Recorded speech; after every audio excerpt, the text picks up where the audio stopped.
Hello dear students, welcome to our channel education Bangla. আজকে HS 2023-এর জন্য আমরা কেমিস্ট্রি সাজেশন নিয়ে আলোচনা করব। কেমিস্ট্রি সাজেশনের এটা লেকচার নম্বর 5। আজকে আমরা পৃষ্ঠতলীয় রসায়ন এই যে চ্যাপ্টার তোমাদের রয়েছে, এই চ্যাপ্টার থেকে ইম্পর্টেন্ট কোশ্চেন্স যত ধরনের আসতে পারে সেই ইম্পর্টেন্ট কোশ্চেন্স নিয়ে কিন্তু আজকের ভিডিওটা কমপ্লিট করে দেবো পৃষ্ঠতলীয় রসায়নের চ্যাপ্টার। এর আগে আমরা কেমিস্ট্রির 4টে চ্যাপ্টার কমপ্লিট করে নিয়েছি, সেগুলোর লিঙ্ক ডেসক্রিপশনে প্লেলিস্ট আকারে দেওয়া রয়েছে। ফিজিক্সের আলাদা, কেমিস্ট্রির আলাদা এবং বায়োলজির আলাদা প্লেলিস্ট করা হয়েছে। সেখানে যতগুলি চ্যাপ্টার ওয়াইজ সাজেশনের ভিডিও আজ অবধি আপলোড হয়েছে এবং পরবর্তীতে আপলোড হতে চলেছে সবগুলো ইনক্লুড করে দেওয়া হবে। তাই তোমরা অবশ্যই প্লেলিস্টগুলো চেক করে নিও। যে চ্যানেলের যে চ্যাপ্টারের ওপর ভিডিও তোমাদের দরকার সেইগুলো কিন্তু অবশ্যই তোমরা সেখান দিয়ে পেয়ে যাবে। প্রথমে আমরা দেখব এই যে পৃষ্ঠতলীয় রসায়ন চ্যাপ্টার রয়েছে, এই চ্যাপ্টার থেকে মার্কস ডিভিশন কি থাকে। প্রথমে মার্কস ডিভিশনের মধ্যে দেখতে গেলে একটা এমসিকিউ এখান দিয়ে আসে এবং অবশ্যই তোমাদের কিন্তু এখান দিয়ে একটা এসএকিউ থাকবে এবং 2 মার্কসের একটা কোশ্চেন থাকবে, অর্থাৎ একটা এমসিকিউ, একটা এসএকিউ এবং 2 মার্কস, অর্থাৎ 4 মার্কস কিন্তু এই চ্যাপ্টার থেকে থাকছে।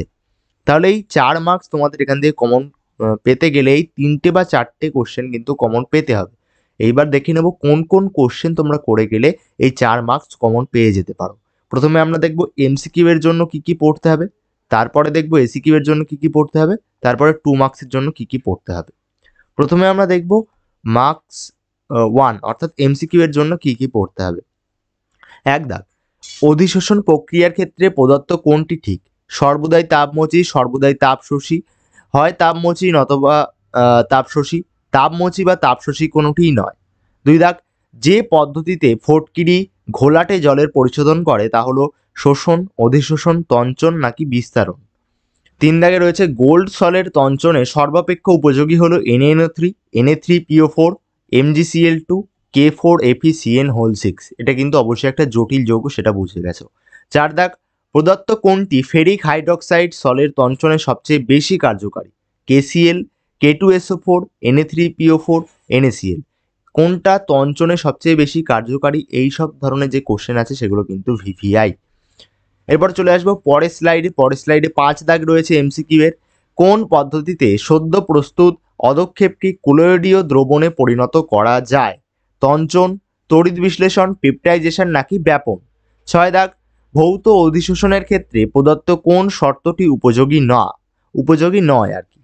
নিম্নচাপ, অধিশোষকের উচ্চ সংকট তাপমাত্রা, ঋণাত্মক এনথালপি নাকি নিম্ন তাপমাত্রা। 7 দাগে কোশ্চেন রয়েছে, নদী যেখানে সমুদ্রে গিয়ে মেশে তাকে বদ্বীপ বলে। বদ্বীপ তৈরি হয় যে প্রক্রিয়ায় তা হলো কোলয়েড গঠন দ্বারা, সাইনেরিয়েসিস, কোয়াগুলেশন নাকি ইমালসিফিকেশন। কোন পদ্ধতির দ্বারা সেটা মার্ক করতে হবে। এরপরে চলে আসবো পরের স্লাইডে 8 দাগ, নিচের কোনটি একটি বৃহদাকার প্রাকৃতিক কোলয়েডের উদাহরণ? সালফার সল, নাইলন, সাবান, স্টার্চ। কোনটি? কি বৃহদাকার প্রাকৃতিক কোলয়েড? কোলয়েড কত ধরনের হয় এটা কিন্তু পড়ে যাবে, কোলয়েডের শ্রেণী বিভাগটা এবং সঙ্গে তার উদাহরণ। 9 দাগের কোশ্চেন রয়েছে, FeOH3 সলকে তঞ্চিত করার জন্য নিচের কোনটি সবচেয়ে বেশি কার্যকারী? Cl-, Br-, NO2-, SO4-2-। 10 দাগ, প্রদত্ত কোনটি লায়োফিলিক বা দ্রাবক আকর্ষী ক্লোয়েড? দুধ, রক্ত, গোল্ড সল নাকি গাম। এরপরে এসএকিউ এর জন্য 1 দাগে যেটা রয়েছে, কোন ঘটনার জন্য কোলয়েডীয় কণাগুলি থিতিয়ে পড়ে না। 2 দাগে রয়েছে, একটি জল বিদ্বেষী কোলয়েডীয় দ্রবণের মধ্যে দিয়ে দৃশ্যমান আলো পরিচালনা করলে কি দেখা যায়। 3 দাগ, সদ্য অধক্ষিপ্ত FeOH3 অল্প পরিমাণ লঘু ApCl3 দ্রবণ সহযোগে ঝাঁকালে কি ঘটে। 4 দাগ, কোলয়েডের কোন ধর্মের সাহায্যে একই রঙের কোলয়েড দ্রবণ ও প্রকৃত দ্রবণের মধ্যে পার্থক্য নির্ণয় করা যায়। 5 দাগে রয়েছে স্বর্ণ সংখ্যার সংজ্ঞা লেখো। এটা অবশ্যই ভিভিআই।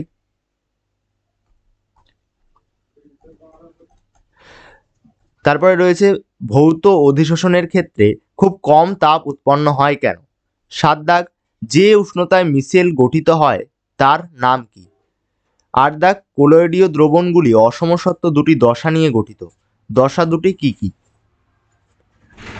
এরপরে 2 মার্কসের জন্য প্রথম প্রশ্ন, মিশেল কি? মিশেল গঠন করে এরূপ দুটি পদার্থের উদাহরণ দাও। 2 দাগে রয়েছে নদীর মোহনায় বদ্বীপ তৈরি হওয়ার কারণ ব্যাখ্যা করো। 3 দাগ রাসায়নিক অধিশোষণ কি, এর একটি উদাহরণ সহ ব্যাখ্যা করো।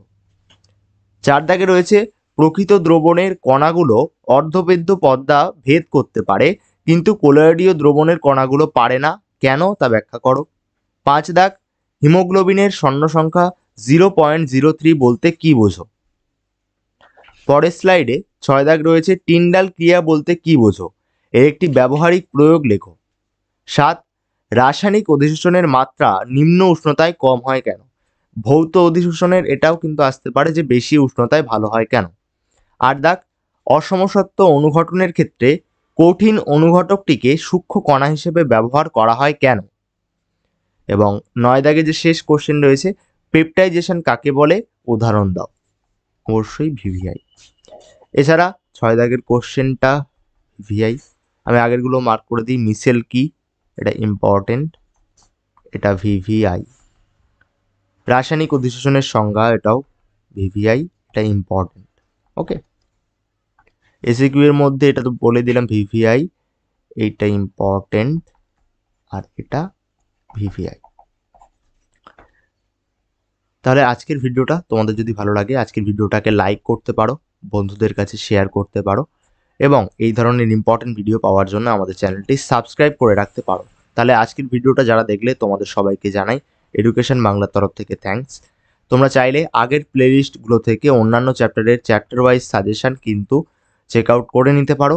প্রতিটা প্লেলিস্টের লিঙ্ক ফিজিক্স, কেমিস্ট্রি এবং বায়োলজির প্লেলিস্টের লিঙ্ক ডেসক্রিপশানে অ্যাড করে দেওয়া রয়েছে। সেখানে আমরা মোট 48টা চ্যাপ্টার আপলোড করব।